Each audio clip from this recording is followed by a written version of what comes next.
പ്രിയങ്ങളെ, അമ്മക്കിളിയുടെ കൊച്ചു കൊച്ചു വിശേഷങ്ങളിലേക്ക് എല്ലാവർക്കും സ്വാഗതം. ഇന്ന് ഭയങ്കര മഴയായിരുന്നു കേട്ടോ. മഴയെന്ന് വെച്ചാൽ ഞാൻ കഴുത്തിൽ എന്തോ കഴിച്ചു എപ്പോഴാണ് കോട്ടെടുത്തിട്ടപ്പോൾ. പിന്നെ എന്തോ അവിടുന്ന് വന്ന് സൂപ്പർ മാർക്കറ്റിലോട്ട് കയറി സാധനം മേടിച്ചപ്പോഴത്തേക്കും മഴ, ഭയങ്കര മഴ. കുറച്ചു നേരം അവിടെ നിന്ന് വന്നിട്ട് പോട്ട് വെക്കിട്ടോണ്ട് നേരെ ഞാനിങ്ങനെ പോരുന്നു. ജാനിക്കുട്ടിയുടെ കയറിയില്ല കേട്ടോ. അത് മാത്രമല്ല, എന്തുവാ, ചൂല് മേടിച്ചു. നമ്മുടെ ചൂല് കഴിഞ്ഞ ദിവസം ആ ചേച്ചി ഇവിടെ എല്ലാം ക്ലീൻ ചെയ്തില്ല. ഇവിടുത്തെ ആ ക്ലീൻ ചെയ്യലിന്റെ ആ ഒരു കാഠിന്യം കൊണ്ട് ആ ചൂല മുടിഞ്ഞു കേട്ടോ. ചൂലങ്ങ് പോയി. പിന്നെ മോനിക്കുട്ടൻ തൂക്കം എടുക്കാൻ വേണ്ടി അത് ബാക്കിയും കൂടെ ഉണ്ട്. ഒരു ചൂലില്ലായിരുന്നു. ഒരു ചൂല് മേടിച്ചത്. ഇതും കൊണ്ടൊന്നും അങ്ങോട്ട് മഴയത്ത് കയറാനുള്ള പ്രയാസം കൊണ്ട് ഞാൻ നേരെ ഇങ്ങ് പോരുന്നേ. പിന്നെ സൂപ്പർ മാർക്കറ്റിൽ നിന്ന് ഞാൻ കുന്തിരിക്കത്തിരി എന്നും പറഞ്ഞിട്ട്, ഇത് കുന്തിരിക്കത്തിന്റെ ഒന്ന് വാങ്ങിച്ചു നോക്കിയതാട്ടോ. ഇത് പോയിസൺ ഒന്നുമില്ല എന്നൊക്കെയാണ് ഇതിൽ എഴുതിയിരിക്കുന്നത്. നമുക്ക് നോക്കാം. പിന്നെ മോനിക്കുട്ടന് കുറച്ച് ദിവസം കൊണ്ട് ഉപ്പുമാവ് വേണമെന്ന് പറയുന്നുണ്ട്. റവ മേടിച്ചത് ഇരിപ്പുണ്ടോ ഇല്ലയോ എന്നുള്ളത് എനിക്ക് ഓർമ്മയില്ല. എന്തായാലും ഒരു പാക്കറ്റ് വാങ്ങിച്ച്, പിന്നെ പാലും മേടിച്ച്. പിന്നെ ഇന്ന് നമ്മുടെ ഫാമിലിയിലുള്ള, ഞാൻ നേരത്തെ വീഡിയോയിൽ പറഞ്ഞതാണ്, എൻ്റെ ഒരു സിറ്റുവേഷനൊക്കെ ഇപ്പോൾ ഫേസ് ചെയ്തുകൊണ്ടിരിക്കുന്ന ഒരാള് കേട്ടോ. അപ്പം വന്നായിരുന്നു എന്നെ കാണാൻ വേണ്ടിയിട്ട്. വീഡിയോസൊക്കെ കണ്ടിട്ട് എന്നെ തിരക്കി അവിടെ വന്നു, കണ്ടു. ഭയങ്കര ഇമോഷണൽ ആയിരുന്നു. കുറേ കരയൊക്കെ ചെയ്തു കേട്ടോ. എന്നെ കണ്ടപ്പോൾ സന്തോഷം കൊണ്ടാണോ സങ്കടം കൊണ്ടാണോ എന്നറിയത്തില്ല, കുറേ കരഞ്ഞു. എനിക്കും കുറേ സങ്കടം വന്നു. ഞാൻ ഒരുപാട് നാളിന് ശേഷം എൻ്റെ മനസ്സ് ഭയങ്കരമായിട്ട് സങ്കടപ്പെട്ടു. കാരണം എന്താ പറയുന്നത്, ഇപ്പം സർജറിയൊക്കെ കഴിഞ്ഞ് നമ്മുടെ ആ ഒരു അവസ്ഥയെന്ന് പറഞ്ഞാൽ ഭയങ്കര, ഇപ്പം നമ്മളൊരു പഴയ ജീവിതത്തിലേക്കൊക്കെ ഒന്ന് തിരിച്ചെത്തുന്നതിന് മുമ്പുള്ള ഒരു കാലയളവ് ഉണ്ടല്ലോ, അത് വല്ലാത്ത അവസ്ഥയാണ് കേട്ടോ. അന്നേരമൊക്കെ നമുക്ക് നമ്മുടെ മനസ്സ് നമ്മൾ പറയുന്നിടത്തൊന്നും നിൽക്കത്തില്ല. നമ്മൾ എത്ര വിചാരിച്ചാലും നമുക്ക് നമ്മുടെ ജീവിതം പോയി എന്നുള്ള ചിന്തയായിരിക്കും. ഒന്നാമത് നമ്മുടെ ശരീരത്തിന്റെ രൂപമാറ്റം എന്ന് പറയുന്നത് ഒരു സ്ത്രീയെ സംബന്ധിച്ചിടത്തോളം വളരെ വളരെ വലിയ ബുദ്ധിമുട്ടാണ്. അത് ഉൾക്കൊള്ളുക എന്ന് പറയുന്നത്. അപ്പോൾ ഞാൻ കുറേ സമാശ്വസിപ്പിച്ചൊക്കെയാണ് അന്ന് പുള്ളിക്കാരിയെ വിട്ടത് കേട്ടോ. അപ്പൊ മോളും 2 പെൺകുട്ടികളാണ്. അപ്പൊ മക്കൾക്ക് 2 പേർക്കും എന്നോട് ഭയങ്കര ഇഷ്ടമാണ്. മോനിക്കുട്ടനെ ഭയങ്കര ഇഷ്ടമാണ്. അപ്പൊ അവർക്ക് എന്നെ കാണണമെന്ന് ആഗ്രഹമുണ്ടെന്നൊക്കെ അന്ന് പറഞ്ഞിട്ടാ പോയത്. അപ്പൊ ഇന്ന് അവരെന്നെ കാണാൻ വന്നു. മക്കള് 2 പേരും ഉണ്ടായിരുന്നു കേട്ടോ. +1 പഠിക്കുന്ന ഒരു മോള്, പിന്നെ നമ്മുടെ മോനിക്കുട്ടന്റെ കൂട്ട് തന്നെയാണ്. മോനിക്കുട്ടൻ പെൺകുട്ടി ആയിരുന്നെങ്കിൽ എങ്ങനെ ഇരുന്നില്ല, അതുപോലെ തന്നെയാണ് ഇളയാള്. അപ്പൊ നമ്മുടെ മോനിക്കുട്ടന്റെ ഡ്യൂപ്പ് പെൺകൊച്ചിന്റെ പേര് ഞാൻ പറഞ്ഞില്ലേ, ഭയങ്കര എനിക്കങ്ങ് മോനിക്കുട്ടനോട് എങ്ങനെയാണോ അതേപോലെ ഞാൻ മോനിക്കുട്ടനെ ഒരുപാട് ഇങ്ങനെ സ്നേഹം കൊടുക്കും. ഞാൻ ഇങ്ങനെ മുറുക്കി പിടിക്കും, ഇങ്ങനെ ഒത്തിരി ഉമ്മ വയ്ക്കും, അങ്ങനെയൊക്കെ ചെയ്യണമെന്നങ്ങ് തോന്നുന്നു കേട്ടോ. അത്രയും അതുപോലെ ഒരു സിമിലാരിറ്റി ഉണ്ടായിരുന്നു. ഈ കവിളൊക്കെ ഇങ്ങനെ ഇരിക്കുന്നുണ്ടായിരിക്കും. അപ്പൊ എനിക്ക് ഒത്തിരി സന്തോഷം തോന്നി. അപ്പം അവര് അമ്മയും മക്കളും കൂടി വന്നപ്പം എനിക്ക് കുറച്ച് മധുരമൊക്കെ കൊണ്ട് തന്ന്. അപ്പൊ അതിനകത്ത് ലഡു ഉണ്ട്, പിന്നെ മഞ്ചും പിന്നെ ഒരു കേക്ക് ആണ് തോന്നിട്ടോ. ഞാൻ ഓപ്പൺ ആക്കിയില്ല. ഞാൻ എന്റെ പങ്കെല്ലാം നമുക്ക് ജാനിക്കുട്ടിക്കും കൊച്ചോക്കെ കൊടുക്കണം. പിന്നെ ലഡു ആണെങ്കിൽ നമ്മുടെ വിനുവിന് കൊടുത്തിട്ടാണ് ഞാൻ വന്നത് കേട്ടോ. കേക്ക് ഞാൻ മുറിച്ചില്ല. അപ്പൊ കൊച്ചോക്ക് കൊടുക്കാൻ ഈ കേക്ക് ഇച്ചിരി കൊണ്ടുപോകണം. ജാനിക്കുട്ടിക്ക് കേക്കും ലഡുവും ഒരു മഞ്ചും കൊണ്ട് കൊടുക്കണം. അതാണ് ഇന്നത്തെ ഒത്തിരി സന്തോഷം തോന്നി കേട്ടോ. അപ്പം വേറെ എന്തോ വിശേഷം, വേറെ ഒരു സന്തോഷമുള്ള ഒരു കാര്യം എന്ന് പറഞ്ഞാൽ, സന്തോഷമൊന്നും പറയാം, എനിക്ക് ഒത്തിരി സങ്കടവും തോന്നിയ ഒരു കാര്യമാണ് കേട്ടോ. അത് ഞാൻ എൻ്റെ പ്രിയങ്ങളോട് പറയാം. നമുക്ക് മോനിക്കുട്ടൻ ട്യൂഷന് പോയേക്കുവാണ്. ഇന്നലെ മോനിക്കുട്ടൻ 2 ദിവസമായിട്ട് ഞാൻ പറഞ്ഞില്ല വയറിനകത്ത് വേദന എടുക്കുന്നെന്ന് പറഞ്ഞായിരുന്നു. അപ്പൊ കുഴപ്പമൊന്നുമില്ല കേട്ടോ. എന്തോ കഴിച്ചതിന്റെ ഏതാണ്ട് പ്രശ്നമായിരുന്നെന്ന് തോന്നുന്നു കേട്ടോ. ഞാൻ കാർമിസൈഡൊക്കെ കൊടുത്തു, ഓക്കെ ആയി. ഇപ്പൊ കുഴപ്പമൊന്നുമില്ല. പിന്നെ ഇന്ന് സ്കൂളില്ലായിരുന്നല്ലോ, അമ്മയുടെ കൂടെ വീട്ടിലൊക്കെ തന്നെ ഇങ്ങനെ ഇരിക്കുമായിരുന്നു. രാവിലെ ജാനിക്കുട്ടിയുടെ അടുത്ത് കൊണ്ടുവിടണമെന്നൊക്കെ പറഞ്ഞ് വഴക്കുണ്ടാക്കി. ഞാൻ പറഞ്ഞു ഇന്നിപ്പം വീട്ടിലിരിക്കുമെന്ന് പറഞ്ഞു. അതുകൊണ്ട് ഇന്ന് അമ്മയുടെ അടുത്ത് തന്നെ ഇരിക്കുമായിരുന്നു. അപ്പൊ ഞാൻ എൻ്റെ സന്തോഷം എന്താന്ന് പറയാം. എന്നിട്ട് ഞാൻ പോയി മോനിക്കുട്ടിനെ വിളിച്ചുകൊണ്ട് വരാം. നമുക്ക് അവിടെ പോയിരിക്കാം. എനിക്ക് ചൂടെടുക്കുന്നേ. എനിക്ക് ഇന്നൊരു സമ്മാനം കിട്ടി. എൻ്റെ പപ്പയുടെ കൊച്ചമ്മ കേട്ടോ. പപ്പയുടെ കൊച്ചമ്മ. ഞങ്ങള് എന്താ പറയുക, എൻ്റെ ചെറുപ്പത്തിലൊക്കെ ഞാൻ അമ്മയുടെ വീട്ടിലായിരുന്നു, ഹരിപ്പാടായിരുന്നു കേട്ടോ. പിന്നെ എന്നെ കുറച്ച് ഒരു 1ാം ക്ലാസ്സിലൊക്കെ ആയപ്പോഴാണ് LKG UKG ഒക്കെ അവിടെ ബദനി, നങ്ങിയാർകുളങ്ങര ബദനി നമ്മുടെ സ്കൂളിലായിരുന്നു എന്നെ വിട്ടിരുന്നത്. അപ്പം ആ സമയത്ത് അമ്മയും പപ്പയും ആങ്ങളെയൊക്കെ കൊണ്ട് ഇങ്ങോട്ടിങ്ങ് പോയിരുന്നു, പത്തനംതിട്ടയ്ക്ക് പോയിരുന്നേ. പത്തനംതിട്ടയില് പപ്പയുടെ വീട്ടിലോട്ട് താമസം മാറിയായിരുന്നു. പിന്നെ അവരിവിടെ വന്നതിന് ശേഷം വന്ന് എന്നെ കൂട്ടിക്കൊണ്ട് പോകുമായിരുന്നു. അപ്പൊ ഞാൻ 1ാം ക്ലാസ്സിലൊക്കെ ആയി, എന്നെ ഇവിടെ കൂട്ടിക്കൊണ്ടുവരും. ആ സമയത്തൊക്കെ ആണെങ്കിലും പപ്പയുടെ കൊച്ചമ്മ, പപ്പയുടെ പെങ്ങന്മാര്, ഒരു പെങ്ങള് ഇടുക്കിയിലാണ് കല്യാണം കഴിച്ചത്. അപ്പൊ മാമിമാരുമായിട്ടൊക്കെ ആ സമയത്ത് ഉള്ള ഒരു പപ്പയുടെ വീട്ടുകാരെന്ന് പറഞ്ഞ് എനിക്ക് അറിയാവുന്നത് പപ്പയുടെ പെങ്ങന്മാരെയും പിന്നെ ഈ കൊച്ചമ്മയ്ക്ക് 2 മക്കളുണ്ട്, അവരെയൊക്കെയാണ് കേട്ടോ. പിന്നെ പപ്പയ്ക്ക് ഒരുപാട് റിലേറ്റീവ്സ് ഒക്കെ ഉണ്ട്. ഞാൻ പറഞ്ഞില്ലേ, സാമ്പത്തികമായിട്ടൊക്കെ ഒരുപാട് നമ്മളിന്നൊക്കെ ഒത്തിരി ഉയർന്നു നിൽക്കുന്നവരാണ്. പിന്നെ പപ്പയ്ക്ക് അധികം സമ്പത്തില്ല. പിന്നെ കുടുംബ പ്രശ്നങ്ങളുടെയൊക്കെ പേരിൽ എല്ലാ ബന്ധങ്ങളും അങ്ങനെ സൂക്ഷിച്ചു വെക്കുന്ന ഒരാളൊന്നും അല്ലായിരുന്നു കേട്ടോ. അപ്പം പപ്പയുടെ ബന്ധുക്കൾ എന്ന രീതിയിൽ എനിക്കറിയാവുന്നത് കൊച്ചമ്മയും മക്കളും എന്റെ പപ്പയുടെ പെങ്ങന്മാരുമാണ്. ബാക്കിയുള്ളവരെയൊക്കെ ഒരുപാട് അറിയുന്നവരൊന്നുമില്ല. എല്ലാരെയും അന്ന് എന്റെ കല്യാണ സമയത്ത് ഞാൻ പോയി എനിക്ക് അറിയാവുന്ന ബന്ധുക്കളുടെയൊക്കെ വീട്ടിൽ പോയി കല്യാണം പറഞ്ഞതൊക്കെ എനിക്ക് ഓർമ്മയുണ്ട്. അല്ലാതെ എനിക്ക് അവരുമായിട്ടൊന്നും വലിയ അടുപ്പമില്ല കേട്ടോ. പിന്നെ അപ്പം കൊച്ചമ്മ ഇപ്പൊ പ്രായമായി കേട്ടോ. കൊച്ചമ്മ ഇടയ്ക്ക് ഹോസ്പിറ്റലിലൊക്കെ പോകാൻ അത് വരുമ്പോൾ എൻ്റെ അടുക്ക വരും. ഭയങ്കര സ്നേഹമാണ് കൊച്ചമ്മയ്ക്കും. അതെ, എന്റെ പപ്പയുടെ പെങ്ങളുണ്ട്, ഇളയ പെങ്ങളുണ്ട്. മൂത്ത പെങ്ങൾ ഇടുക്കിയിലുണ്ടായിരുന്നു, മാമി മരിച്ചു പോയിട്ടോ. മാമി എന്റെ പപ്പയും ആ മാമിയും ഒരുപോലെയായിരുന്നു. എന്റെ പപ്പയെ കാണുന്ന പോലെ തന്നെയായിരുന്നു മാമിയെ നോക്കുമ്പോഴും. അപ്പൊ മാമി നമ്മുടെ കോവിഡ് ആദ്യം നമുക്കിവിടെ അറിഞ്ഞ സമയത്ത് മാമിക്ക് കോവിഡായി. മാമി അങ്ങനെ പോയി. അപ്പോൾ അതിനുശേഷം പപ്പയുടെ ഇളയ പെങ്ങൾ വരുമ്പോഴും അതുപോലെ തന്നെയാണ് കേട്ടോ. ആലിസ്വാമിയും വരുമ്പം ഭയങ്കര സ്നേഹമാണ്, കെട്ടിപ്പിടിച്ച് ഉമ്മയൊക്കെ തന്നിട്ടാണ് പോകുന്നത്. അപ്പൊ കൊച്ചമ്മയും വരുമ്പോ ഭയങ്കര സ്നേഹമാണ്. അപ്പം കൊച്ചമ്മ ഇന്ന് കൊണ്ടുവന്ന സമ്മാനങ്ങൾ എന്തൊക്കെയാന്ന് ഞാൻ പറയട്ടെ. എന്റെ പപ്പയുടെ അമ്മയോ അപ്പനെയോ ഞാൻ കണ്ടിട്ടില്ല കേട്ടോ. അപ്പൊ പപ്പയുടെ അമ്മയെന്നുള്ള രീതിയിൽ എന്റെ അമ്മച്ചി എന്നുള്ള സ്ഥാനത്താണ് ഞാൻ കൊച്ചമ്മയെ എന്നും കാണേണ്ടിയത്. പക്ഷെ ഇവരെല്ലാരും കൊച്ചമ്മയെന്ന് വിളിക്കുന്നത് കൊണ്ട് ഞാനും കൊച്ചമ്മയെന്നാണ് വിളിക്കുന്നത്. അപ്പൊ കൊച്ചമ്മ എനിക്ക് കൊണ്ടു തന്നതാണ്. ഇത് കണ്ടോ, ഒരു സാരി കേട്ടോ. പിന്നെ കൊച്ചമ്മ ഉടുക്കത്തില്ല, സെറ്റും ഉണ്ടാണ്, പുതിയതൊന്നുമല്ല. പിന്നെ ഈ ഒരു സാരി കേട്ടോ. ഇത് കൂടാതെ 2 സാരിയും കൂടെ ഉണ്ടായിരുന്നു. അത് ഞാൻ 2 എണ്ണം കൊച്ചോളുടെ അമ്മയ്ക്ക് കൊടുക്കാൻ കൊടുത്തു കേട്ടോ. മാമിക്ക് എന്നും ഡെയിലി പോയി വരുന്നുണ്ട്, മാമിക്ക് സാരിയൊക്കെ എന്നും ആവശ്യമാണ്. അതുകൊണ്ട് എപ്പോഴെങ്കിലും ഒക്കെ എന്നോട് പറയുകയും ചെയ്യുമായിരുന്നു. അതുകൊണ്ട് ഞാൻ 2 സാരി മാമിക്ക് കൊടുത്തു. ഇത് എനിക്ക് എനിക്ക് എന്റെ പപ്പ കൊണ്ട് തന്നതുപോലെ എനിക്ക് തോന്നുവാണ്. എന്നാൽ പുതുപുത്തനാണോ എന്ന് ചോദിച്ചാൽ അല്ല, പുത്തൻ വസ്ത്രങ്ങൾക്കോ അങ്ങനെയൊന്നും അല്ല. എനിക്കത് പറയാൻ അറിയത്തില്ല കേട്ടോ. ഇത്രയും വർഷത്തിനോടകം എനിക്ക് കൊച്ചമ്മ അങ്ങനെ ഒന്നും കൊണ്ടു തന്നിട്ടുള്ള വ്യക്തിയൊന്നും അല്ല കേട്ടോ. എവിടെയെങ്കിലും വെച്ച് കാണുമ്പോൾ സംസാരിക്കുമെന്നും കെട്ടിപ്പിടിച്ചു ഉമ്മയൊക്കെ തരുമെന്നൊക്കെ ഉള്ളതല്ലാതെ ഞങ്ങൾ തമ്മിൽ അങ്ങനെയുള്ള ഇതൊന്നും ഇല്ലായിരുന്നു. ഇപ്പൊ കൊച്ചമ്മ ഞാൻ അവിടെ ജോലി ചെയ്യുന്നത് കൊണ്ട് ഹോസ്പിറ്റലിൽ വരുമ്പോ വരുമ്പോഴെല്ലാം എന്റെ അടുക്ക വരും.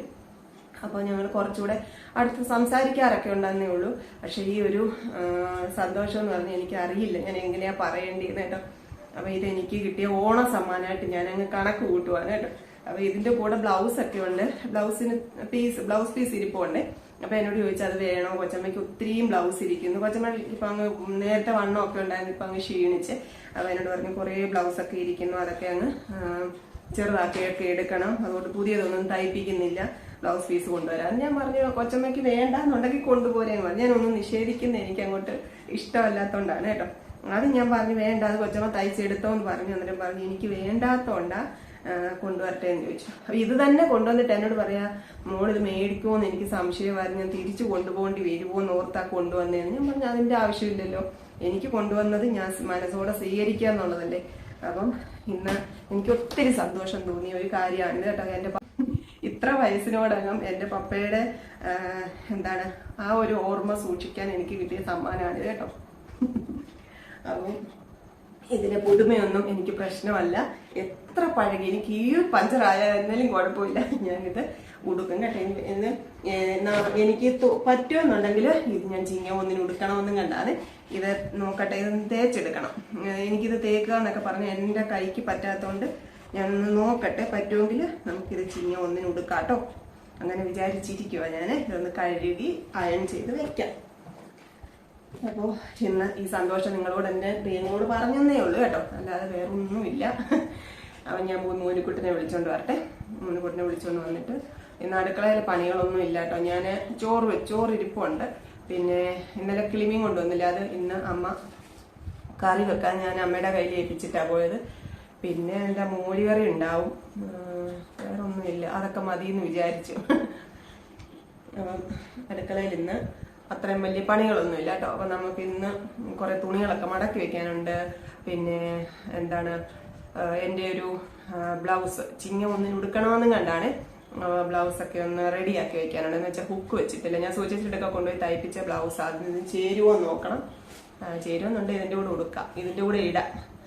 അപ്പം അങ്ങനെ ഉണ്ടെന്നുണ്ട് അതിനൊരു ഹുക്കൊക്കെ വെക്കണം. അതൊക്കെ ഇച്ചിരി ഇമ്മിണി പണികളൊക്കെ ഉണ്ട്, അതൊക്കെ നമുക്ക് ഇന്ന് ചെയ്ത് തീർക്കാം കേട്ടോ. അപ്പം ഇന്നത്തെ വിശേഷങ്ങൾ അത്രയൊക്കെയാണ്. ഒത്തിരി സന്തോഷവും അതിലേറെ എൻ്റെ പപ്പയുടെ ഓർമ്മകൾ എന്നിലേക്ക് ഒത്തിരി ഇന്നങ്ങ് വന്ന് കേട്ടോ.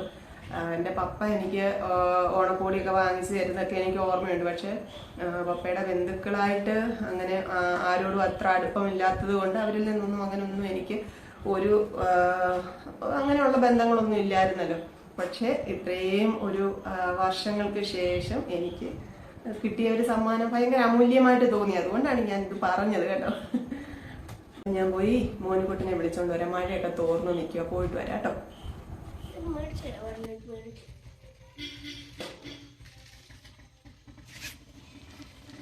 എന്നാ ആര് തന്നെയാണെന്നറിയോ? മോനുകുട്ടൻ്റെ കൂട്ടൊരു പെങ്കൊച്ച് വന്നു, അക്സ കേട്ടോ. അക്സ കൊണ്ട് തന്നതാ. മഞ്ച് തന്നു, മഞ്ചും പിന്നെ ലഡുവും ഒരു കേക്കും കേട്ടോ. ഇപ്പം മഞ്ച് കഴിക്കാം, തരാമേ.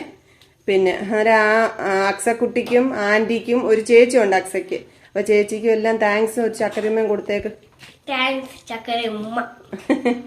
അക്സക്കുട്ടിയെ കണ്ട മോന്റെ കൂട്ടിരിക്കും. മോൻ പെങ്കൊച്ചായിരുന്നെങ്കിൽ എങ്ങനെയായിരുന്നു അതേപോലെ ഇരിക്കും. പൊട്ടൊക്കെ തൊട്ട് ഇതുപോലെ തന്നെ കവിളൊക്കെ ഇങ്ങനെ ബബിള് പോലെ ഇരിക്കുക. അമ്മയ്ക്ക് അങ്ങ് കെട്ടിപ്പിടിച്ച് ചക്കരയമ്മ കൊടുക്കണമെന്നൊക്കെ ഉണ്ട്, കൊടുത്തു. എന്നാലും മോനിക്കുട്ടനെ കാണുന്ന പോലെ തോന്നി അമ്മയ്ക്ക്. അമ്മ ഇന്നും വാട്ടുകപ്പ തേങ്ങയൊക്കെ ഇട്ട് എടുത്തിട്ടുണ്ട് കേട്ടോ. ഇത് മോനിക്കുട്ടൻ ഇഷ്ടമായതുകൊണ്ട് അമ്മ ഇങ്ങനെ എടുത്ത. ഇന്നും മോനിക്കുട്ടൻ ഇന്ന് വീട്ടിൽ ഇരിക്കുമല്ലായിരുന്നു. പിന്നെ അതിൻ്റെ കൂട്ടത്തിൽ മുളക് ചമ്മന്തി, പിന്നെ ഇന്നലെ നമ്മൾ മേടിച്ച കിളിമീൻ കറി വെച്ചു.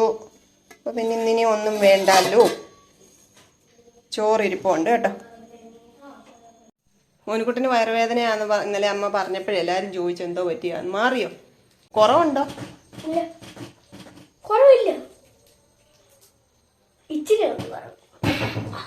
ആ കണ്ടോ, കള്ളം പറഞ്ഞ യേശുപ്പച്ചൻ അന്നേരം തരും. ഹലോ, വന്നു.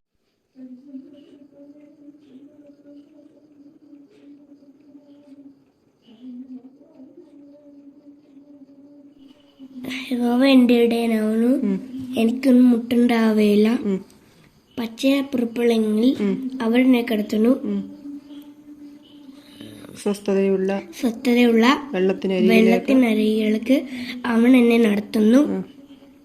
എന്റെ പ്രാണനെ അവൻ തണുപ്പിക്കുന്നു. തിരുനാമം നിമിത്തം എന്നെ നീതിപാതകളിൽ നടത്തുന്നു. കൂരിരുൾ താഴ്വരയിൽ കൂടി നടന്നാലും ഞാൻ ഒരു അനർത്ഥവും ഭയപ്പെടുകയില്ല. നീ എന്നോട് കൂടെ ഇരിക്കുന്നല്ലോ. നിന്റെ വടിയും കോലും എന്നെ ആശ്വസിപ്പിക്കുന്നു. എന്റെ ശത്രുക്കൾ കാണുക എന്നെ എനിക്കു വിരുന്നൊരുക്കുന്നു. എന്റെ തലയെ എണ്ണ കൊണ്ട് ആശ്വസിപ്പിക്കുന്നു. അഭിഷേകം ചെയ്യുന്നു.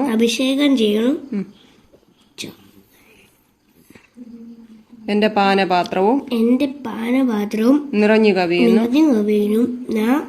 ഞാൻ നന്മയും കരുണയും എന്റെ ആശുകാലമുത്തെയും ഞാൻ പിന്തുടരും. ഞാൻ യഹോവയുടെ ആലയത്തിൽ ദീർഘകാലം വസിക്കും. ദൈവമേ എനിക്ക് സ്തുതി യോഗ്യമാകുന്നു. ഭാഗ്യമോർ.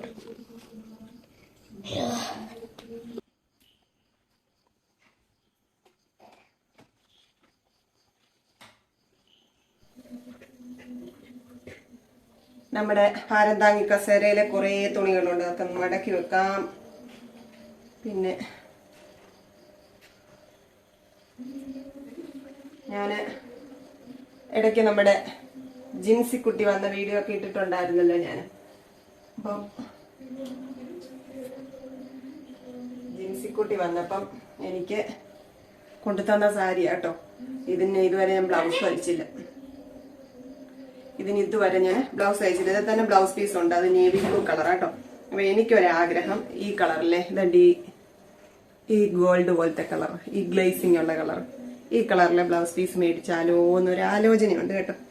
അപ്പം അങ്ങനെ വിചാരിക്കും. ഇതിന്റെ ബ്ലൗസ് പീസ് ഞാൻ കാണിക്കാം.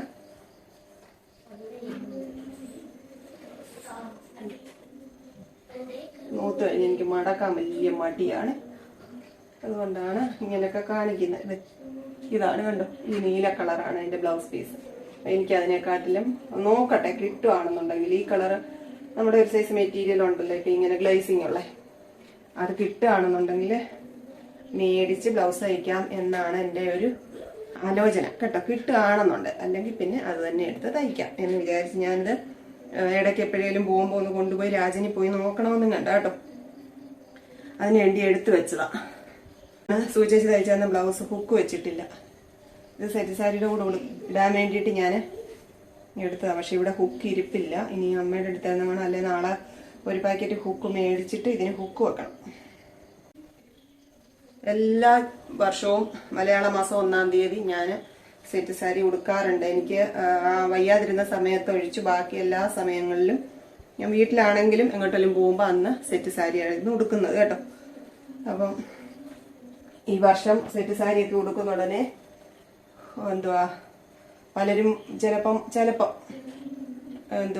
വയനാട്ടിലെ കാര്യമൊക്കെ പറയും. ദുരന്തങ്ങൾ നടന്നിരിക്കുന്നു, വിഷമിച്ചിരിക്കുന്നു, അതുകൊണ്ട് നമ്മളും അങ്ങനെയൊന്നും ആഘോഷിക്കാൻ പാടില്ല. ഇതൊന്നും ആഘോഷമല്ല. അവരുടെ ദുഃഖത്തിൽ നമ്മൾ പങ്കുചേരുന്നതിനോടൊപ്പം നമ്മുടെ സന്തോഷങ്ങളെ നമ്മൾ വിട്ടുകളയാനൊന്നും പറ്റത്തില്ല. നമുക്ക് ഇനി എന്താണ് വരാൻ പോകുന്നതെന്നും നമുക്കൊന്നും ഒരെത്തും പിടിയില്ലാതിരിക്കുക. അപ്പൊ കിട്ടുന്ന സമയം നമ്മൾ നഷ്ടപ്പെടുത്താതെ സന്തോഷത്തോടെ നമുക്ക് ഇഷ്ടമുള്ള കാര്യങ്ങൾ ചെയ്യണം എന്നതാണ് എന്റെ പോളിസി കേട്ടോ. അതല്ലാതെ മറ്റുള്ളവരുടെ ദുഃഖം കാണാതെ അത് മനസ്സിലാക്കാതെ നമ്മളൊന്ന് അർമാദിച്ച് നടക്കുമൊന്നുമല്ല. ആ ദുഃഖത്തില് നമ്മൾ മനസ്സുകൊണ്ട് ഒരുപാട് സങ്കടപ്പെടുന്നുണ്ട്. ഒപ്പം നമ്മുടെ പ്രിയപ്പെട്ടവരാണെങ്കിലും അവരിപ്പം ജീവിച്ചിരിക്കുന്ന നമ്മളെ നഷ്ടപ്പെട്ടു പോയത് എന്ന് നഷ്ടപ്പെടൽ തന്നെയാണ്. ബാക്കി ജീവിച്ചിരിക്കുന്നവർ അതോർത്ത് ആയുസ് മുഴുവൻ അവരുടെ മനസ്സ് നീറും. പക്ഷെ അവരവരുടെ കാര്യങ്ങൾ ഇങ്ങനെ മുന്നോട്ട് പോയേ പറ്റത്തുള്ളൂ. ജീവിതമാണ് അതിങ്ങനെ മുന്നോട്ടിങ്ങനെ കിടക്കുക. അപ്പൊ ജീവിച്ചിരിക്കുന്നവര് ഉള്ള സമയത്ത് സ്നേഹിച്ചും സമാധാനിച്ചും സന്തോഷിച്ചും മുന്നോട്ട് പോകും. അത്രേ ഉള്ളൂ കേട്ടോ. അതല്ലാതെ നമ്മള് ദുഃഖിച്ച് തന്നെ ഇരിക്കണം എന്നൊന്നുമില്ല. നാളെ ഇപ്പൊ നമ്മൾ ഈ ഭൂമിയിൽ നിന്ന് നീക്കപ്പെട്ടാലും നമ്മുടെ ബാക്കിയുള്ളവര്, നമ്മുടെ പ്രിയപ്പെട്ടവര് അവരവരുടെ കാര്യങ്ങളിലേക്ക് തിരിച്ചു പോകും. അവരുടെ ലോകം പഴയതുപോലെ തന്നെ ആവും. ആരും ആർക്ക് വേണ്ടിയിട്ടും ആയുസ് കളയുന്നതിനോട് എനിക്ക് താല്പര്യമില്ലാത്ത കാര്യമാണ്. ഞാൻ അതിനെ ഒരിക്കലും പ്രോത്സാഹിപ്പിക്കത്തില്ല. എന്ന് സങ്കടപ്പെട്ടിരിക്കണം. പലരും മുത്തിന്റെ പഴയ ഷർട്ടാട്ടെ, ഇപ്പൊ അവനിടാൻ പറ്റത്തില്ല, ഇത് കളഞ്ഞതാണ്, അവനിടാൻ പറ്റാത്തോണ്ട് മാറ്റി കളഞ്ഞതാണ്. കളഞ്ഞെന്ന് വെച്ചാൽ മൊത്തത്തിലെടുത്ത് അവിടെ കൊണ്ട് മാറ്റിയിട്ടിരുന്നത്. അപ്പൊ ഇത് കഴിഞ്ഞ ദിവസം എല്ലാം അടുക്കി പെറുക്കിയപ്പോ ഇത് കണ്ടപ്പം എനിക്ക് കളയാൻ തോന്നാഞ്ഞോണ്ട് ഞാൻ ഇതെടുത്ത് വീണ്ടും കഴുകി വൃത്തിയാക്കി വെച്ചത് കേട്ടോ. മോനിക്കുട്ടൻ കുറച്ച് വലുതാകുമ്പോ ഇടാമെന്നും പറഞ്ഞു. അവിടെ എന്തോ പരിപാടി, എന്തോ അത്? ഇത് അമ്മയുടെ ഒരു സാരി കേട്ടോ. അമ്മ ഇത് മാമിക്ക് കൊടുക്കാൻ തന്നെ, സോമിനി മാമിക്ക്, അതായത് കൊച്ചോളുടെ അമ്മയ്ക്ക് കൊടുക്കാൻ തന്നെ. ഞാനപ്പം ഇവിടെ ഇരുന്നൊരു ബ്ലൗസാട്ടോ. ഇനി ചേരുവോന്നൊന്നും അറിയത്തില്ല. ഞാൻ ഇതും കൂടി ഇതിനകത്ത് എടുത്ത് വെച്ചതാണേ. ഇതെല്ലാം ഇത് കൊടുക്കാൻ എടുത്ത് വെച്ചതാ, കൊണ്ടുപോയില്ല, നാളെ എങ്ങനെ കൊണ്ടുപോകണം. ചോറ് തിളപ്പിക്കാൻ അങ്ങോട്ട് വെച്ചു, നമുക്ക് കഴിക്കാം. ഇത് രാവിലെ ഗോതമ്പ് പുട്ട് ഉണ്ടാക്കിയതിൻ്റെ കേട്ടോ, ഗോതമ്പ് പൊടി കൊണ്ടുള്ള പുട്ടാണ്. നമ്മുടെ ഈ സർജറി കഴിഞ്ഞവർക്ക് വേണ്ടിയിട്ട് ചെയ്യാൻ പറ്റുന്ന എക്സർസൈസുകളെ പറ്റിയുള്ള വീഡിയോ ഇടാന്ന് പറഞ്ഞിട്ടുണ്ടായിരുന്നു കേട്ടോ. ഇന്ന് ഞാനൊരു ഷോർട്ട് വീഡിയോ എടുത്ത് വെച്ചിട്ടുണ്ട്. ഞാൻ ചിലപ്പോൾ ഈ വീഡിയോ വരുന്നതിന് മുമ്പേ അത് അപ്ലോഡ് ചെയ്യും. എനിക്ക് ഈ ഇടതുവശത്താണ് സർജറി കഴിഞ്ഞത്. അപ്പോൾ ഇടത്ത് കൈയാണ് എപ്പോഴും നല്ല കെയർഫുള്ളായിട്ട് കൊണ്ട് നടക്കേണ്ടത്. നമ്മുടെ സാധാരണ മിക്കവർക്കും ഇതിനെപ്പറ്റി ഒരു എന്താ പറയുക, ഒരു കാര്യങ്ങളും പറഞ്ഞു കൊടുക്കാത്തത് കൊണ്ടാണ്, അത് അവർക്ക് മനസ്സിലാവാഞ്ഞിട്ടാണോ എന്നറിയത്തില്ല. പലർക്കും ഇതൊന്നും അറിഞ്ഞുകൂടാത്തവരുണ്ട് കേട്ടോ. പ്രത്യേകിച്ച് പ്രായമായ അമ്മമാരൊക്കെ ഉണ്ടല്ലോ, അവർക്കൊക്കെ എന്ന് വെച്ചാൽ ഈ സർജറി കഴിഞ്ഞ ഭാഗത്തെ കൈക്ക് ചെയ്യേണ്ട കാര്യങ്ങൾ എന്തൊക്കെയാണെന്നൊന്നും അവർക്ക് അത്ര തിട്ടമില്ല. അപ്പൊ അങ്ങനെ എന്നോട് വ്യക്തിപരമായിട്ട് ചോദിച്ചവരുണ്ട്, നമ്മുടെ FB പോസ്റ്റുകളൊക്കെ കണ്ട് മെസ്സേജ് അയക്കുന്നവരുണ്ട്, ഇപ്പൊ യൂട്യൂബില് വീഡിയോസ് ഒക്കെ കണ്ട് ചോദിക്കുന്നവരുണ്ട്. അപ്പൊ അങ്ങനെയുള്ള പൊതുവായിട്ടുള്ള ഒരു കാര്യം വെച്ചിട്ടാണ് ഞാൻ പറഞ്ഞത്. അതിനെപ്പറ്റി അറിഞ്ഞുകൂടാത്തവരുണ്ട്. എന്താ പന്നലായൊന്നുമില്ല. അപ്പൊ അറിഞ്ഞുകൂടാത്തവർക്ക് വേണ്ടിയിട്ടാണ് ഞാനിത് പറയുന്നത്. അപ്പൊ നമ്മുടെ ചോറുണ്ട്. അപ്പൊ നമ്മുടെ ഇപ്പം എന്നെ സംബന്ധിച്ച് എനിക്ക് ഇടത്ത് കൈയാണ്. അപ്പൊ ഇടത്ത് കൈക്ക് അത്യാവശ്യം ഞാൻ വണ്ടി ഓടിക്കുന്നുണ്ട്, വീട്ടിലെ ജോലികളൊക്കെ ചെയ്യുന്നുണ്ട്. അറിയാതാണെങ്കിൽ നമ്മൾ കൈക്ക് സ്ട്രെയിൻ ചെയ്യുന്നത് കൊണ്ട് അത്യാവശ്യം കുറച്ച് നീരുണ്ട്, കണ്ടോ, ഇങ്ങനെ നീരുണ്ട്, കണ്ടോ. അത് ഈ കൈയും ആ കൈയും തമ്മിലുള്ള വ്യത്യാസം കണ്ടു. അപ്പം ഇത് നമുക്ക് കണ്ടിന്യൂസ് ആയിട്ട് ഇങ്ങനെ നീരിങ്ങനെ വന്നുകൊണ്ടേ ഇരുന്നാൽ ഇതിങ്ങനെ അങ്ങ് വലിയ കൈയായി പോകും. കണ്ടിട്ടുണ്ടല്ലോ, അത് ലിംഫെഡിമ എന്ന് പറയുന്ന ഒരു അവസ്ഥയിലോട്ട് അങ്ങ് മാറിപ്പോകും. അപ്പൊ നമുക്ക് ചെയ്യാൻ പറ്റുന്ന ഇത് ഇങ്ങനെ കൂടുതലാവാതിരിക്കാൻ വേണ്ടിയിട്ട്, പ്രത്യേകിച്ച് വളരെ വീട്ടിലെ അധികം ജോലികളൊന്നും ഇല്ലാതെ കെയർ ചെയ്യാനൊക്കെ ആൾക്കാരുള്ളവർക്ക് ഈസി ആയിട്ട് ഈ കൈക്ക് ഒരു പ്രശ്നമില്ലാതെ കൊണ്ടു നടക്കാൻ പറ്റും. അപ്പൊ നമ്മള് ഈ കൈക്ക് മസാജിങ് ആദ്യം ചെയ്തു കൊടുക്കേണ്ടത്. അപ്പൊ കൈ നമ്മൾ സാധാരണ കൈക്ക് മസാജ് ചെയ്യുന്നത് സാധാരണ ഇങ്ങനെയാണല്ലോ, ഇങ്ങനെ ചെയ്യാൻ പാടില്ല. ഈ ഓപ്പറേഷൻ ചെയ്ത കൈക്ക് അല്ല, ഇങ്ങനെ മുകളിലോട്ട് വെച്ചിട്ട് നമ്മൾ താഴോട്ടാണ് മസാജ് ചെയ്ത് കൊടുക്കേണ്ടത്. നമ്മുടെ ബ്രസ്റ്റിന്റെ ഭാഗത്തോട് ഇങ്ങനെ വയറിന്റെ അവിടോട്ട് ഇങ്ങനെ മസാജ് ചെയ്ത് കൊടുക്കണം. അങ്ങനെയാണ് മസാജിങ് ചെയ്യുന്നത്. അപ്പൊ എനിക്കിത് നല്ല എഫക്റ്റീവാണ്. കാരണം സർജറി കഴിഞ്ഞ് കുറേ ദിവസങ്ങൾ നമുക്ക് ഈ ഡ്രെയിനേജ് ഇട്ടിട്ടുണ്ടായിരിക്കും. ആ സമയത്ത് ഇത് ബ്ലോക്ക് ആകാതിരിക്കാനൊക്കെ മസാജിങ് ആണ് പറ്റിയ വഴി. അത് നമ്മളത് ചെയ്യാതിരുന്നാല് ഇത് ബ്ലോക്കായി പ്രശ്നം ഉണ്ടാവും. അപ്പം ഏറ്റവും കൂടുതൽ ശ്രദ്ധിക്കേണ്ടത് നമ്മൾ കൈ മുകളിലോട്ട് വെച്ചിട്ട് താപ്പോട്ടാണ് മസാജ് ചെയ്യേണ്ടത്. ഒരിക്കലും ഇങ്ങനെയല്ല മസാജ് ചെയ്യേണ്ടത്, ഇങ്ങനെ മസാജ് ചെയ്ത് കൊടുക്കണം കേട്ടോ. അത് കൈ മുകളിലോട്ട് വെച്ചിട്ട് ഇങ്ങനെ തന്നെ ചെയ്ത് നമ്മുടെ വയറ്റത്തോട്ട് ഇങ്ങനെ കൊടുക്കണം, മസാജ് ഇങ്ങനെ കൊടുക്കണം കേട്ടോ. അപ്പം ഒരുപാട് പ്രസ് ചെയ്യുമൊന്നും വേണ്ട, ജസ്റ്റ് ഇങ്ങനെ ഒന്ന് തൂത്താൽ മതി. അങ്ങനെയാണ് മസാജ് ചെയ്ത് കൊടുക്കേണ്ടത്. എക്സർസൈസ് ചെയ്യേണ്ടതും അതുപോലെ ഒരു 5 സ്റ്റെപ്പാണുള്ളത്. അത് ഒരു 5 തവണയെങ്കിലും ചെയ്യണമെന്നാണ് പറഞ്ഞിരിക്കുന്നത്, രാവിലെയും വൈകിട്ടും. അത് നിങ്ങൾക്ക് ചെയ്യാൻ പറ്റുന്ന അത്രയും ഒരു 10 മിനിറ്റെങ്കിലും ചെയ്യണമെന്നുള്ളതാണ് അതിൻ്റെ ഒരു രീതി. അപ്പൊ അത് ചെയ്യാൻ അറിയാൻ വയ്യാത്തവർക്ക് വേണ്ടിയിട്ടാണ് ഞാൻ വീഡിയോ ഇടുന്നത്. അപ്പൊ എനിക്കൊരു സ്പോഞ്ച് ബോൾ ഉണ്ട്. ആ സ്പോഞ്ച് ബോൾ പ്രസ് ചെയ്യുന്നതാണ് ആദ്യത്തെ എക്സർസൈസ്.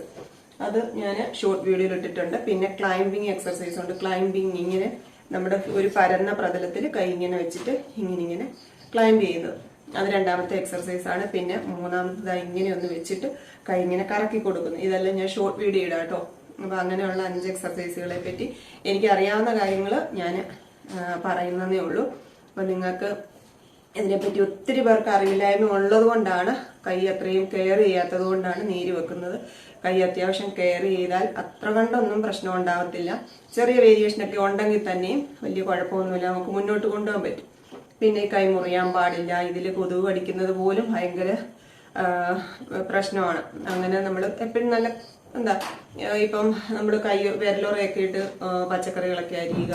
പിന്നെ ഈ കൈ കൊണ്ട് നമ്മളൊരു 3 കിലോ വെയിറ്റ് കൂടുതൽ എടുക്കാതിരിക്കുക. എന്നോട് ഞാനായിട്ട് പറയുന്നതല്ല, എന്നോട് ഡോക്ടർ പറഞ്ഞു തന്ന കാര്യങ്ങളാണ് ഞാനിവിടെ പറയുന്നത് കേട്ടോ. ഇപ്പൊ ഡോക്ടർ പറഞ്ഞതാണ് 3 കിലോ വെയിറ്റ് കൂടുതൽ നമ്മളിത് എടുക്കാൻ പാടില്ല. ബസ്സിൽ ഇങ്ങനെ തൂങ്ങിപ്പിടിച്ച് യാത്ര ചെയ്യാൻ പാടില്ല. കുഞ്ഞുങ്ങളെയൊക്കെ നമ്മൾ താഴെ നിന്ന് ഇങ്ങനെ വലിച്ചെടുക്കത്തില്ല, അങ്ങനെ എടുക്കാനൊന്നും പാടില്ല. ഈ കൈക്ക് നീര് വെക്കും. അതുകൊണ്ടാണ് പല അമ്മമാരും ഇതൊന്നും ശ്രദ്ധിക്കാതെ അവരവരുടെ കാര്യങ്ങളിലേക്കൊക്കെ ഇങ്ങനെ പഴയതുപോലെയൊക്കെ അങ്ങ് ആവുന്നത് കൊണ്ടാണ് ആ ലിംഫെഡിമ എന്നുള്ള അവസ്ഥ വരുന്നത്. ആ അവസ്ഥ വന്നു കഴിഞ്ഞാൽ നമുക്കൊരു ഡ്രസ്സ് ഇടാനും നമ്മുടെ എല്ലാ കാര്യങ്ങളും അവതാളത്തിലായി പോകും. ഇപ്പൊ തന്നെ ഈ കൈക്ക് ഇത്ര ഒരു വേരിയേഷൻ വന്നപ്പോ തന്നെ എനിക്ക് ബുദ്ധിമുട്ടുണ്ട്. പിന്നെ എനിക്ക് എല്ലാ ദിവസവും എക്സർസൈസ് ഒരു 2 മിനിറ്റ്, ഒരു 5 മിനിറ്റെങ്കിലും ചെയ്തില്ലെങ്കിൽ എനിക്ക് ബുദ്ധിമുട്ടാണ് കേട്ടോ. അപ്പൊ അതുകൊണ്ട് ഞാൻ എല്ലാ ദിവസവും ഇത് ചെയ്യും.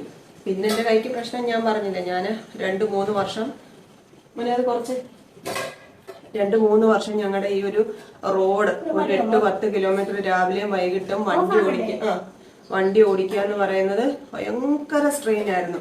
ഇത്രയും വലിയ മേറ്റിലിനകത്തൂടെ ആയിരുന്നു ഈ 8-9 കിലോമീറ്റർ വണ്ടി ഓടിച്ചുകൊണ്ടിരുന്നത്. അങ്ങനെയാണ് എന്റെ കൈക്ക് ഇത്രയും പ്രശ്നമായത് കേട്ടോ. പിന്നെ അല്ലാതെ വലിയ കുഴപ്പമൊന്നും ഇല്ലാതിരിക്കുമായിരുന്നു. പിന്നെ അത്യാവശ്യം എനിക്ക് വണ്ണമുള്ള പ്രകൃതമാണ്, അതുകൊണ്ട് പിന്നെ ഇങ്ങനെയൊക്കെ അങ്ങ് ഇരിക്കുന്നു കേട്ടോ. അപ്പൊ ഞാൻ ഷോർട്ട് വീഡിയോ ഇട്ടിട്ടുണ്ട്. ഒത്തിരി പേര് കുറേ ആയിട്ട് എന്നോട് ചോദിക്കുന്ന കാര്യമാണ്. എനിക്കറിയാവുന്ന കാര്യങ്ങൾ ഞാൻ ഇടുന്നുണ്ട് കേട്ടോ. ഈ ഒരു വീഡിയോ വരുന്നതിന് മുമ്പ് ഷോർട്ട് വീഡിയോ വന്നേക്കും. അപ്പൊ നമുക്ക് അത്താഴം കഴിക്കാം. മോനിക്കുട്ടന് വിശക്കുന്നെന്ന് പറയുന്നു. കുറച്ച് പേര് പറഞ്ഞായിരുന്നു, ഡിവോം ചെയ്യുന്നതിനെ പറ്റി പറഞ്ഞിട്ടുണ്ടായിരുന്നു കേട്ടോ. അപ്പം അതിന് മോനിക്കുട്ടൻ അത് കുറച്ച് കാലമായി അങ്ങനെ ചെയ്തില്ല. എനിക്ക് തോന്നുന്നു 6 മാസത്തിൽ കൂടുതലായിട്ടുണ്ടാവും. അപ്പം അത് അതിനുള്ള മെഡിസിൻ മേടിച്ചുകൊണ്ട് വന്നിട്ടുണ്ട്. അപ്പം അത് ചെയ്യാട്ടോ. ഒരുപക്ഷെ അതിൻ്റെതായിരിക്കാം. ഞാൻ കഴിഞ്ഞ വീഡിയോയിലും വാട്ടുകപ്പയുടെ കാര്യം പറഞ്ഞപ്പം കളിയാക്കിയതാണോ എന്ന് അറിയത്തില്ല, അതെന്തുവാന്ന് അറിയത്തില്ല എന്ന് പറഞ്ഞായിരുന്നു ഒരാൾ കേട്ടോ. ഇത് കപ്പ ഇതുപോലെ തൊലിയെല്ലാം കളഞ്ഞിട്ട് ഇതിങ്ങനെ വെട്ടി നുറുക്കി നല്ല വെയിലത്ത് ഉണക്കി എടുക്കുന്നതാണ്. ഇത് പിന്നെ നമ്മൾ കപ്പ കിട്ടാത്ത സമയത്തും പിന്നെ പണ്ടൊക്കെയാണ് വെള്ളം പൊങ്ങി ആഹാര സാധനങ്ങളൊക്കെ വാങ്ങിക്കാൻ ബുദ്ധിമുട്ട് അനുഭവിക്കുമ്പോൾ ഇങ്ങനെയുള്ള സാധനങ്ങളൊക്കെ അവര് എടുത്ത് കഴിക്കുന്നത്. അപ്പൊ ഇത് പിന്നെ നമ്മൾ എടുക്കാൻ നിർത്തിയത് വെള്ളത്തിലിട്ട് കുതിർത്ത് ഇതുപോലെ വേവിച്ച് തേങ്ങാപ്പീര ഇട്ട് എടുക്കും കേട്ടോ. അതിന്റെ കൂടെ മുളക് ചമ്മന്തി, നമ്മുടെ കാന്താരിയാണ് നല്ലത്. ഇതിപ്പോ സാധാരണ മുളക് നോക്കട്ടെ. ഇതിപ്പോ അമ്മ പച്ചമുളക് ചമ്മന്തി കേട്ടോ. കാന്താരിയോ പച്ചമുളകോ ചമ്മന്തിയാണ് അതിന്റെ കൂടെ കോമ്പിനേഷൻ. പിന്നെ ഇത് നമ്മൾ വൻപയറൊക്കെ ഇട്ട് കപ്പ വേവിക്കുന്ന പോലെ എടുക്കുകയും ചെയ്യും. പിന്നെ ഇത് കപ്പയൊക്കെ ഉണക്കി പുട്ടുപൊടി, കപ്പ പുട്ടൊക്കെ ഉണ്ടാക്കത്തില്ല, അതൊക്കെ ഇത് പൊടിച്ചൊക്കെ പുട്ടുണ്ടാക്കും. അങ്ങനെയൊക്കെ പല പല വെറൈറ്റി സാധനങ്ങളൊക്കെ ഉണ്ട് കേട്ടോ. അപ്പൊ അറിയത്തില്ല എന്ന് പറഞ്ഞവർക്ക് വേണ്ടിയിട്ടാണ്. ഇങ്ങനെയൊക്കെ ഉണ്ട്. അതൊക്കെ അവിടെ താഴെ ഒന്നും കളയരുത്. പ്ലേറ്റ് അമ്മയ്ക്ക് എടുത്ത് വെച്ചേക്കും. വേണ്ടേ?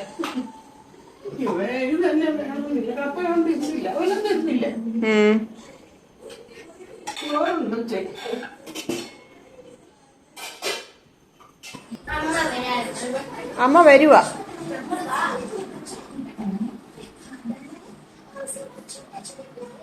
എന്തുവാ ഈ മുള്ളൊന്നും തൊണ്ടയ്ക്ക് കയറല്ലേ? ഉള്ളു തൊണ്ടയ്ക്ക് കൊള്ളല്ലേ? അവിയലിന്റെ ഇച്ചിരി ചോറും പിന്നെ ഇച്ചിരി കപ്പ എടുക്കാം അല്ലേ? നമ്മുടെ പ്രിയങ്ങൾ ആരൊക്കെയോ കമന്റ് ഇട്ടിട്ടുണ്ടായിരുന്നു ചോറ് വിളമ്പുന്നത് കാണാൻ വേണ്ടിയിട്ടാണ് ഞാൻ വീഡിയോ കാണുന്നതെന്ന്. ചോറ് വിളമ്പുന്നതിലും ഒരു എന്താ പറയുന്നേ സന്തോഷമൊക്കെ വേണ്ടേ അല്ലേ?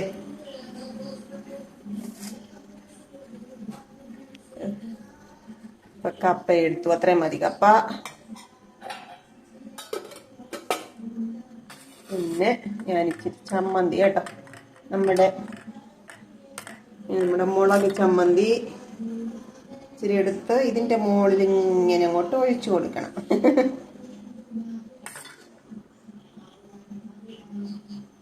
മതി. ഇനി നമുക്ക് കിളിമീൻ കറി. മോനിക്കുട്ടന് ഈ തലക്കഷ്ണം ഒന്നും കൊടുക്കാൻ പറ്റത്തില്ല, അതുകൊണ്ട് നമുക്ക് തലക്കഷ്ണം കൂട്ടാം അല്ലേ?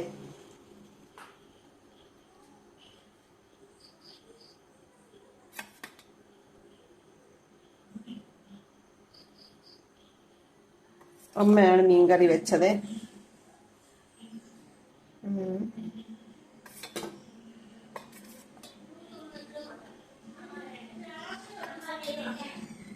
ഇച്ചിരി മീൻചാറ് ഒഴിച്ച് ചോറിനകത്ത് ഒരു ഇമ്മിണി അവിയൽ എടുക്കും കേട്ടോ. ഇമ്മിണി അവിയൽ. ഒരു ഇച്ചിരി മോരുകറി ഒഴിക്കാം. മോരുകറി തീരാറായതുകൊണ്ട് ഞാൻ ഈ കപ്പിനകത്ത് ഒഴിച്ചു വെച്ചത്. നമ്മുടെ പ്ലാസ്റ്റിക് അല്ല, ഓർഗാനിക്കിൻ്റെ കപ്പാട്ടോ, ഓർഗാനിക് കപ്പാണ്. ഞാനത് ഇതിനകത്ത് കുറച്ചുള്ളതങ്ങ് ഒഴിച്ചു വെച്ചതാണേ. അപ്പോൾ നമ്മുടെ ഇന്നത്തെ അത്താഴം ഇതാണ്. പതിവ് പോലെ ഒച്ചയൊക്കെ പോന്നു. പതിവ് പോലെ എൻ്റെ പ്രിയങ്ങൾക്ക് വേണ്ടിയിട്ട് പ്രാർത്ഥിക്കുന്നുണ്ട്. എല്ലാവരോടും സ്നേഹം മാത്രം. എല്ലാവരും പരസ്പരം സ്നേഹിച്ച് സന്തോഷിച്ചിരിക്കുക. നമുക്ക് സ്നേഹിക്കാൻ കഴിഞ്ഞില്ലെങ്കിലും ആരെയും വേദനിപ്പിക്കാതിരിക്കുക കേട്ടോ. നമ്മൾ ഏത് നിമിഷവും നമുക്ക് എന്താണ് നാളെ അടുത്ത നിമിഷം എന്താണെന്ന് പോലും നമുക്ക് അറിഞ്ഞുകൂടാ. അതുകൊണ്ട് പരസ്പരം വേദനിപ്പിക്കാതെ മുന്നോട്ട് പോകാൻ ശ്രമിക്കുക. അപ്പോൾ നമുക്കിനി നാളെ കാണാം. എല്ലാവരോടും സ്നേഹം, എല്ലാവരെയും ഓർത്ത് പ്രാർത്ഥന കേട്ടോ. അപ്പോൾ നാളെ കാണാം. Tata. Okay, bye, see you. കൊച്ചു കൊച്ചു വീട്ടുവിശേഷങ്ങളുമായി വീണ്ടും കാണാമേ.